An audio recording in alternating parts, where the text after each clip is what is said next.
Et il va écrire en haut de la croix qui est dessinée sur le mur avec l'ombre. En haut, il va marquer hauteur. Sur les côtés, il va marquer largeur. Et en bas, il va marquer profondeur. Et il va dire, j'ai compris l'amour de Dieu pour moi. Je terminerai par cette réflexion. Certains vont dire, Steve, c'est fini, il y a eu 3 clous. Écoutez, on ne sait pas le nombre de clous qui ont servi pour crucifier Jésus. En réalité, on a une tradition qui nous colle à la peau parce qu'on croit généralement que Jésus a eu 3 clous.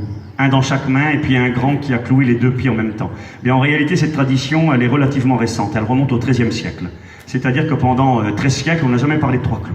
Et quand on a retrouvé des squelettes de gens qui ont été crucifiés à Jérusalem, on s'est rendu compte que bien souvent les Romains utilisaient 4 clous.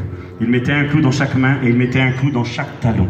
Ils ne crucifiaient pas en général avec un pied l'un sur l'autre, ils mettaient un pied de chaque côté de la croix et ils mettaient des clous dans les talons des crucifiés.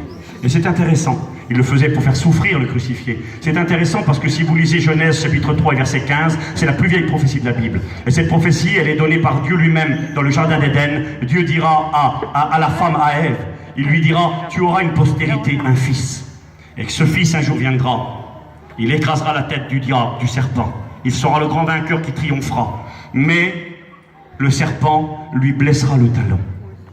Et puis, quand on a découvert archéologiquement des traces d'hommes crucifiés, on s'est rendu compte qu'il y avait des clous dans les talons. C'est pas essentiel ce que je vous dis là, je termine tout de suite. Supposons qu'il y en ait 3 ou 4, ça change rien, c'est pas de la doctrine. Mais moi, j'ai mis un 4e clou. Le premier clou était le clou de l'obéissance. Jésus était le Fils obéissant jusqu'à la mort de la croix.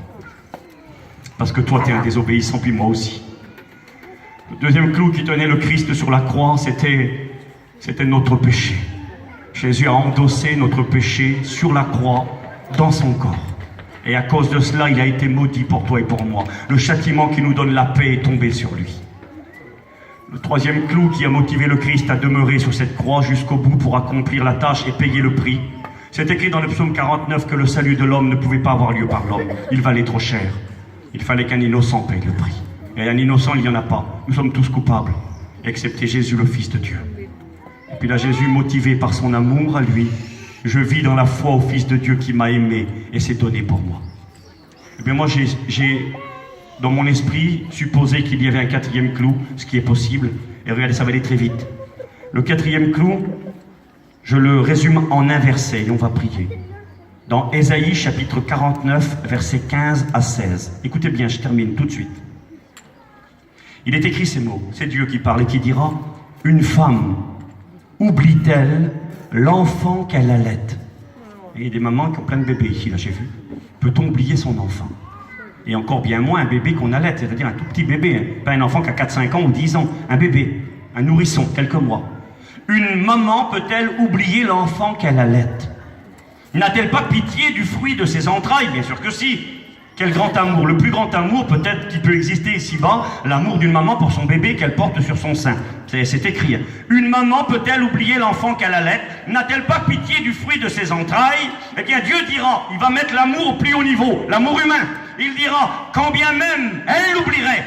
En train de dire, si c'était possible qu'une maman oublie son petit bébé, eh bien Dieu dit, eh bien moi, je ne t'oublierai pas. Et la preuve, c'est quoi la preuve que tu m'oublieras pas? La preuve, voici, je t'ai gravé sur mes mains, dit le Seigneur. Ça c'est la preuve. Tu veux une preuve que je t'oublierai pas? Je t'aime plus qu'une maman aime son bébé. Et tu veux la preuve? Je t'oublierai jamais. La preuve, je t'ai gravé sur ma main. Puis je pensais à ça tout à l'heure. Aujourd'hui, on vit là, c'est l'époque des tatouages. Ma femme parlait de ça, elle a dit tout le monde fait des tatouages aujourd'hui. Puis les gens, ils écrivent les tatouages, les noms de gens qu'ils aiment. Il faut tatouer sur leur peau le nom de ceux qu'ils aiment, des enfants, etc. Eh bien, Jésus n'a pas fait de tatouage, lui. Et sa main a été gravée avec un clou. Amen. Un clou qui l'a transpercé. Il est écrit que quand il reviendra, ils tourneront les regards vers celui qu'ils ont percé. Il les gardera, ses marques en main. Et ces marques sont là pour nous dire ce soir que jamais il ne t'oubliera. J'ai marqué, moi, le 4e clou. Eh bien, mettez votre nom si vous le voulez ce soir, parce que c'est possible. J'ai marqué, c'est Steve, le 4e clou. C'est pour moi qu'il est resté sur la croix. Il y avait son obéissance, il y avait mon péché et le tien, il y avait son amour pour toi et pour moi. Dieu a tellement aimé le monde. C'est écrit, alors qu'on ne le connaissait pas et qu'on ne l'aimait pas, lui nous aimait déjà. Alors oui, son amour était là.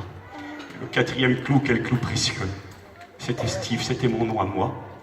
Et Ces 4 clous qui ont fixé le Christ et qui l'ont gardé pour accomplir sa mission jusqu'au bout, font qu'aujourd'hui on peut devenir des enfants de Dieu. Amen.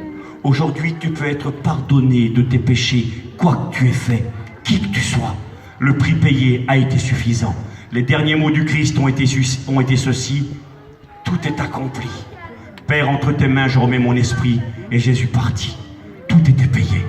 Ce soir il est possible pour toi de commencer une vie nouvelle, parce que la croix a été dressée et parce qu'il a accompli la mission pour toi. Je m'excuse, on prie le Seigneur, on baisse nos têtes, on va remercier Jésus pour le grand sacrifice, pour le prix payé, parce qu'il a pensé à nous, parce qu'il a pensé à toi. Voudrais-tu ce soir avoir ton nom gravé dans sa main? Il a pensé à toi. Eh bien tu peux lui dire: oui Seigneur, merci pour le message de la croix. J'accepte ton pardon. Je reçois ton amour dans ma vie. Je prends en compte ce que tu as fait pour moi. Et sans rien à moi, je mérite rien. Et je te donne ma vie. Je te demande pardon pour mes péchés. Viens me laver. Viens me donner à commencer à débuter une vie nouvelle. Et ce soir, tout va changer pour toi. Seigneur, nous voulons te louer. Nous te disons merci. Merci Jésus. C'est vrai, tu es mort sur la croix. Tu as payé le prix pour nous. Et 3 jours plus tard, tu ressuscitais d'entre les morts. Dieu avait accepté ton sacrifice. Et ce soir, parce que tu es vivant, tu es ici dans ce lieu. Et tu voudrais tellement que chacun et chacune comprenne tout l'amour que tu as eu pour eux. Tu es resté élevé entre ciel et terre, non à cause des clous de fer, mais parce que tu pensais à nous. Et ce soir, Seigneur, tu voudrais, je le sais, accorder une vie nouvelle. C'est possible, tu l'as fait pour moi. Tu l'as fait pour des multitudes, pour des dizaines de personnes ici présentes ce soir. Seigneur, tu vois ces gens qui sont là, qui ne t'appartiennent pas encore. Ces gens peut-être qui ont passé dans la rue, qui ont écouté. Que tu puisses les toucher, les convaincre par le Saint-Esprit.